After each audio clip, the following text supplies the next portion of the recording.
At that very moment, everything around began to shake violently. Suddenly, a mysterious door appeared out of nowhere. Chen Lang stood watching from afar, secretly wondering if this was the entrance to the ancient ruins. Wu Juzi did not hesitate for a second. He took the key in his hand and moved forward to insert it into the lock. And a secret passageway was flung wide open. Witnessing the scene, everyone was moved to tears. The door had opened. It had finally opened. This time, Mount Fudo would reap a massive harvest. Damn it, we spent 235 days toiling day and night until our hay turned grey, yet that fellow Chen Lang solved it after just a brief moment of furrowing his brow. Life is truly unfair. The happiest person at this moment was the master of Mount Fudo. He cupped his hands and said with a smile, "Thank you all for your deep concern. Congratulations to Mount Fudo, and congratulations, junior brother." The other transcendent forces retreated one by one. From Tannerhage, Chushan Pavilion, Yuankun Temple, and Tangshan Temple, down to Ninghan's group, everyone except Mount Fudo had cleared out. The master of Mount Fudo approached, looked at Chen Lang, and said in a deep voice, "Chen Lang, from this day forward, you are a great hero of Mount Fudo."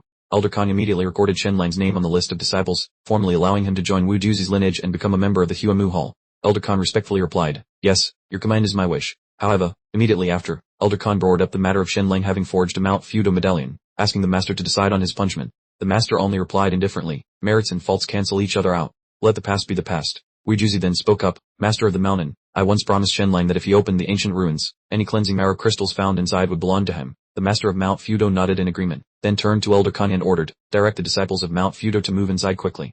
Elder Khan immediately replied, "Understood." In the blink of an eye, hundreds of Mount Fudo experts swarmed inside. The master of Mount Fudo sternly cautioned everyone, "This is the first group exploring the ruins. Remember, absolutely do not touch anything inside indiscriminately." The disciples immediately shouted in unison, "Yes, sir." Wu Juzi stepped forward and said, "I will also go.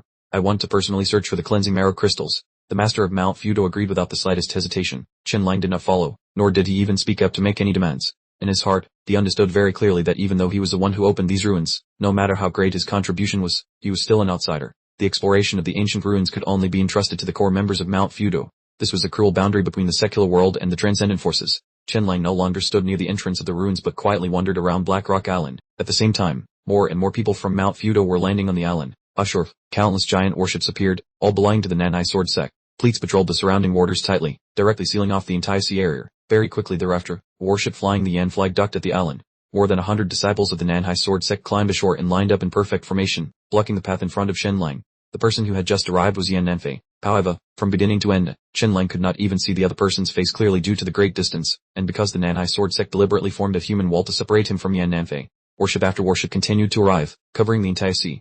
Chen Lang could not have imagined that the power of the Nanhai Sword Sect and the Tai family at sea would be so terrifying. Over 100 warships with tens of thousands of sailors and warriors, this was not a force that ordinary people could maintain.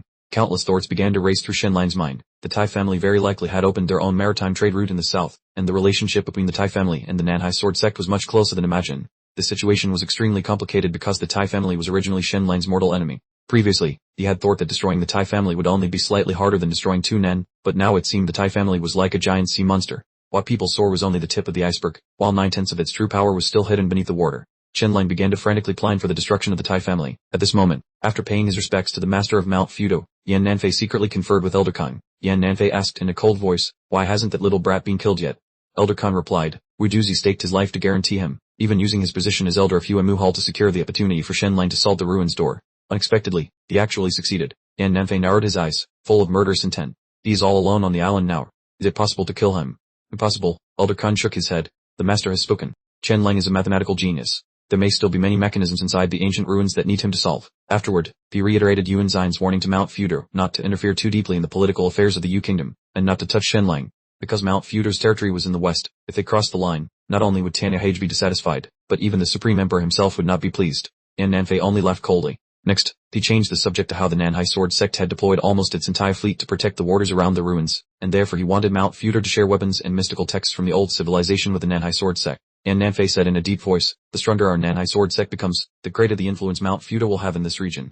Elder Khan nodded and replied, "Rest assured, the master of the mountain has already agreed. The Indu Hall is currently organizing the texts and weapons of the mysterious civilization, and in a few days, a portion will be transferred to the Nanhai Sword Sect." Yan Nanfei immediately cupped his hands. Many thanks to the master of the mountain. After staying for less than half an hour, Yan Nanfei led his fleet and departed in a grand display. Meanwhile, Chen Lang continued to explore the entire Black Rock Island. Round him, countless disciples of the Nanhai Sword Sect and Mount Fudo were frantically building fortresses, battle lines, and solid defensive fortifications. Everyone ignored Chen Lang as if he were thin air, making him feel out of place on the island. After wandering around, Chen Lang returned to the entrance of the ancient ruins and began to wait in anxious trepidation, no longer caring about the mysteries inside the ruins but only yearning for the marrow-cleansing crystal, as even the world's treasures laid before him could not compare to saving Mulan's life. And although Ingodu too once said the chance of a marrow-cleansing crystal appearing in the ruins was 1 in 6, she hadn't mentioned that over the past 100 years, the entire eastern region had only explored exactly 6 ruins in total. This meant that it took a whole century to find just one crystal, so whether Mulan could be saved now depended entirely on luck. Suddenly, Chen Lang's eyes widened in astonishment, because the sight of Ingodu too stepping out from the entrance of the ruins struck him directly. As soon as she stepped outside, Ingodu too boasted to Chen Lang, "Congratulations, because your wife is saved.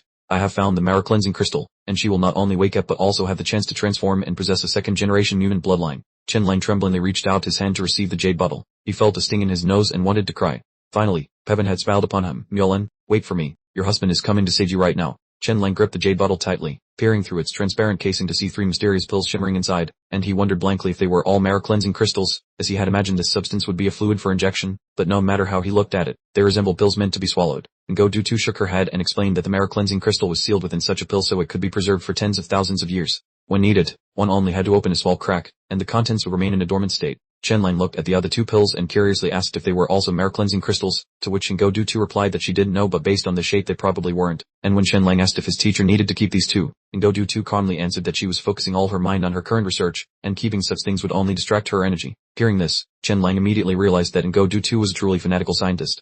She possessed an endless curiosity for the mysterious, and to restrain that curiosity, she had to force herself to focus absolutely on a single direction of research, unwilling to touch the 2 pills for fear that keeping them would make her unable to stop thinking about what they were or what wonders they might reveal, at which point all her current research projects would surely be abandoned without mercy. Chen Lang carefully tucked the jade bottle into his robe and turned to leave, not forgetting to bow in farewell before departing. "Teacher, your student takes his leave," to which Ingodu too nodded gently and replied, "Very well, I will return with you to the Black Tortoise Marquis estate." Hearing this, Chen Lang asked in great surprise, "Master, aren't you going back to Floating Slaughter Mountain?" And Ingodu too replied, "Years ago my father failed, but since you might succeed, I want to see it with my own eyes." Chen Lang suddenly realized that Ingodu too was not actually emotionless. At least in the depths of her soul, she still carried an eternal sense of guilt regarding her late mother, as from a certain perspective her mother had died while giving birth to her, and while years ago her father had exhausted every effort but still couldn't save his loved one, Chen Lang now had a chance to save Kim Mulan, which for Ingodu too was like a form of redemption for her own soul, and perhaps her lifelong obsession with bloodline research was merely to fill the void of that painful scar from years ago. Chen Lang bowed respectfully. "You are most welcome, Master," and at that moment, the Master of Floating Slaughter Mountain approached and, having overheard their conversation, asked in astonishment, "Du, were you really leaving?" Ingodu too smiled and nodded in confirmation, and the Master of Floating Slaughter Mountain glanced at Chen Lang, frowning slightly as if he wanted to convey something, but in the end, he chose to remain silent and said, "All right then, you all may go."